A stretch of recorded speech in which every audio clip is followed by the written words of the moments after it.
Hello, welcome to the Help for Childhood Barriers Conference.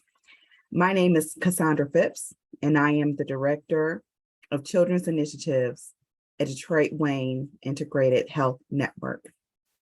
Today, I will be doing a presentation on accessing community mental health services in Wayne County. Let's begin.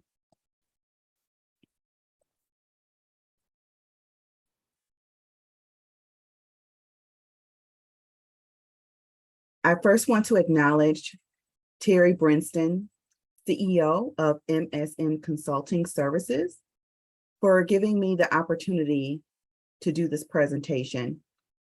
It's so important that we continue to advocate for the needs of children in our community.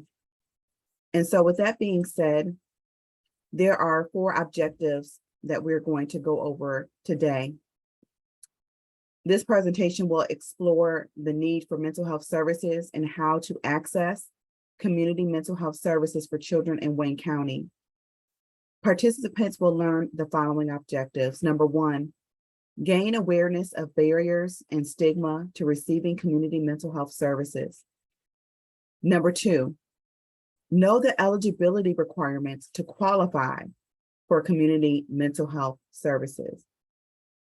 Number 3, community mental health services that are available in Wayne County. And lastly, number 4, be aware of the additional resources that are available in the community.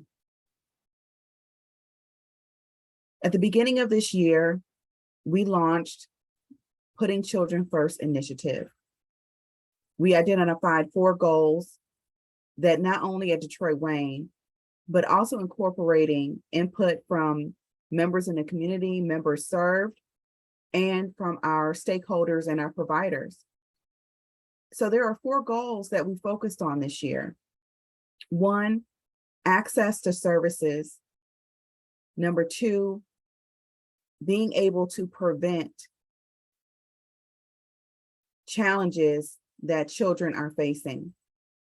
3, really looking at improving crisis intervention opportunities and bringing awareness. And number 4, treatment. Improving treatment options for families that are in need. So at this time, I would like to share a video that will explain a little bit more about our children's services. Our children and youth are vulnerable to stressors that can affect their mental health. At the Detroit-Wayne Integrated Health Network, we believe mental health care should put children first. We provide mental health services that are youth-focused and culturally sensitive. Our clinicians and professional staff offer suicide prevention trainings, in-school services, and resources for LGBTQ youth. So hope and help are there for those who need it. Call us anytime 24/7 at 800-241-4949. We are here to talk, here to help.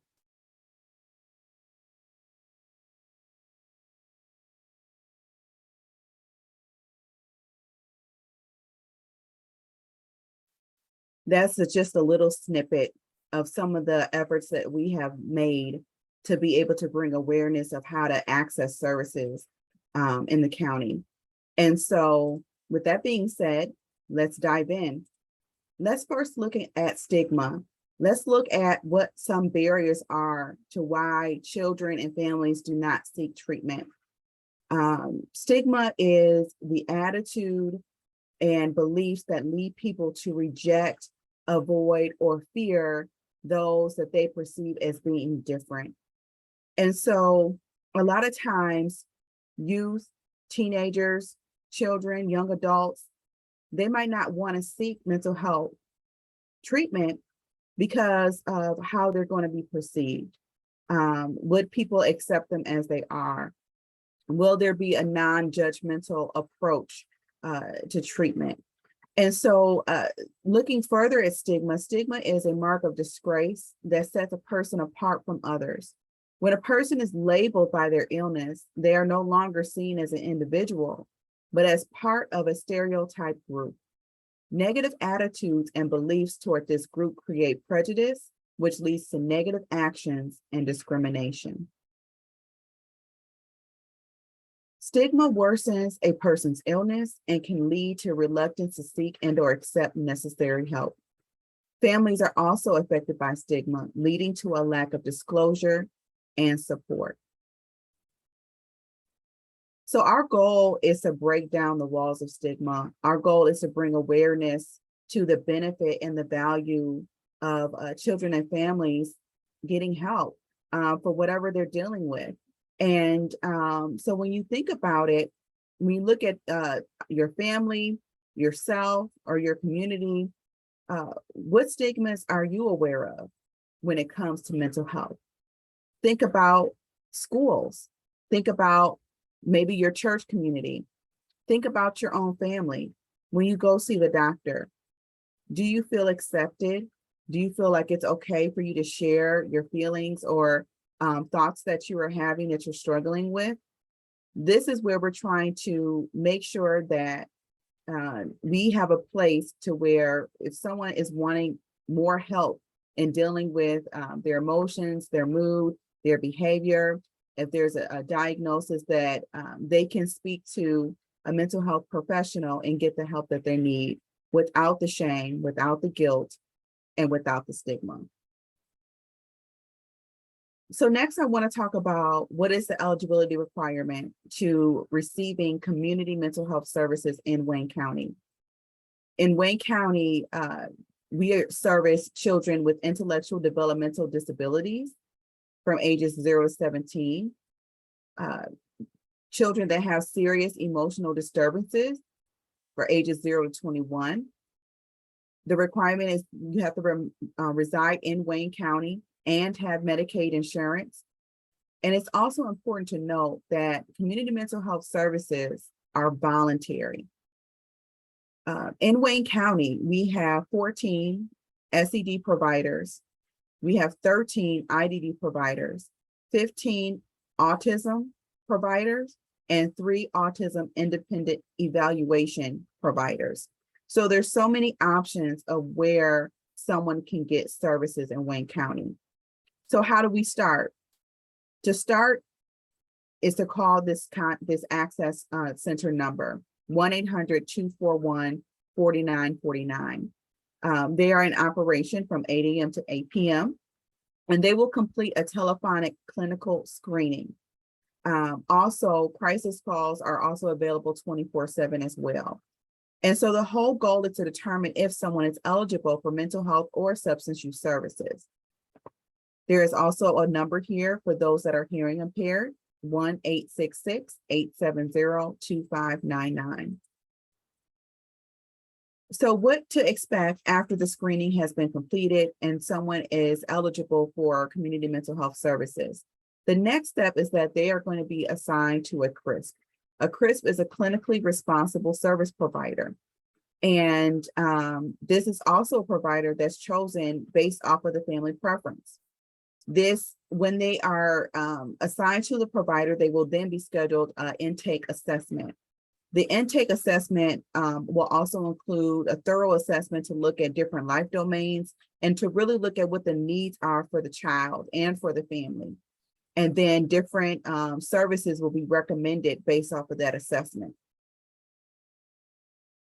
After the assessment is completed, the next step is to develop an individual plan of service, otherwise known as an IPOS. This is developed through the person-centered planning process according to the needs from the intake assessment, also known as the integrated biopsychosocial assessment.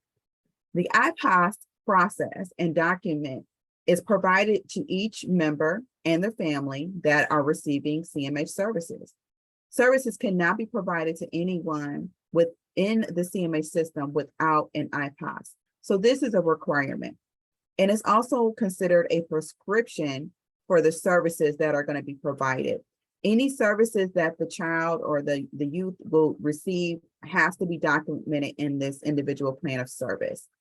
The person-centered planning service is an ongoing process is throughout the process, there will be periodic reviews to be able to gauge progress or barriers with service. But this is always done with the input from the family. On our website gives more information about what type of services are available. And so I do encourage everyone to go on our Detroit Wayne Integrated Health Network website and then our Children's Initiative page. We have flyers on there that explains about our services. For example, this one explains about what services are available for those that have severe emotional disturbances versus children that have intellectual developmental disabilities.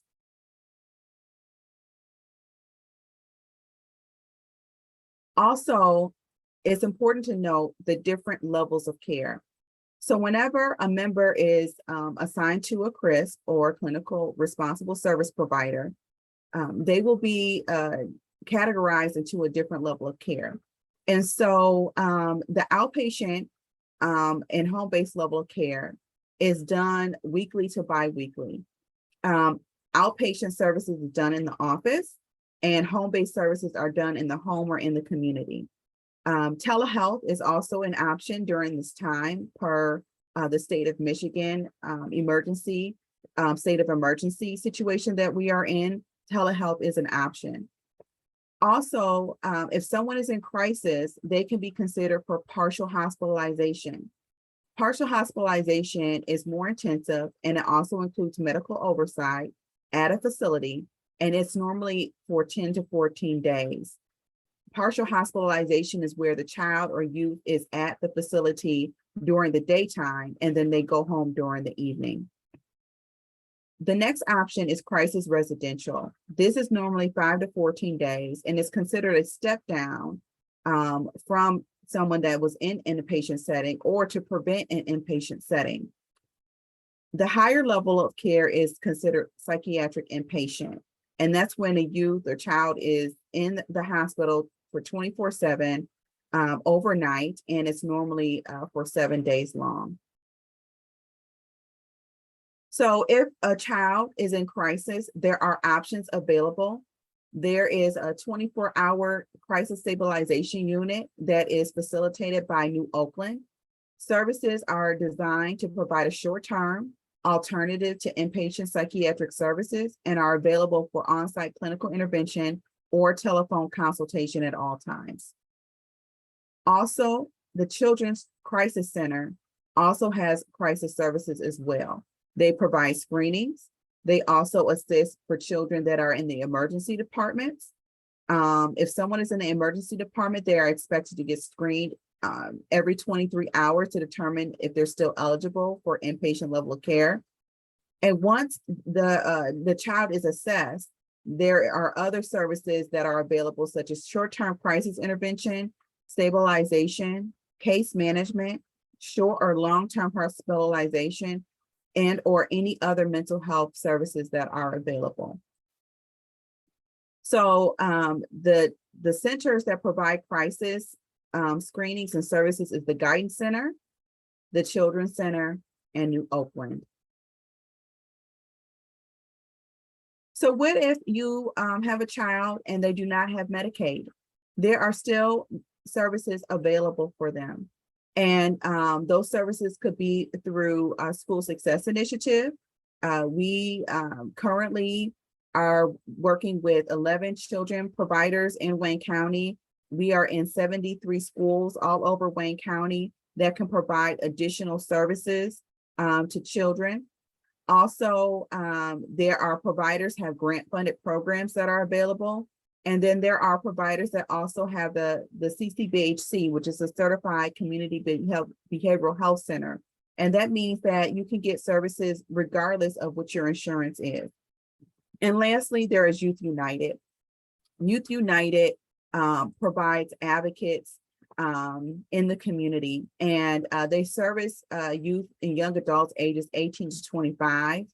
And we are also currently looking for youth advocates that have leadership qualities and abilities, and they are really motivated to do positive change in the community. And so there are various events that Youth United does I encourage you to join Youth United on social media, and you will be kept abreast of all of the events that they do. But they do stigma busting workshops. They do a lot of advocacy workshops, and really helping support young adults and being okay with getting help for mental health in whatever capacity that looks like. And so if you are interested, you can always reach out to Bianca Miles, and this is her email address. And lastly, this is our Children's Initiative team. This is our group email at the top of the screen, and also our website. And so we are committed to helping support youth and families that are getting services in Wayne County. And that concludes my presentation. Thank you so much for your time. And I hope that this training was beneficial to you, as well as all of the other presentations that are available. Thank you.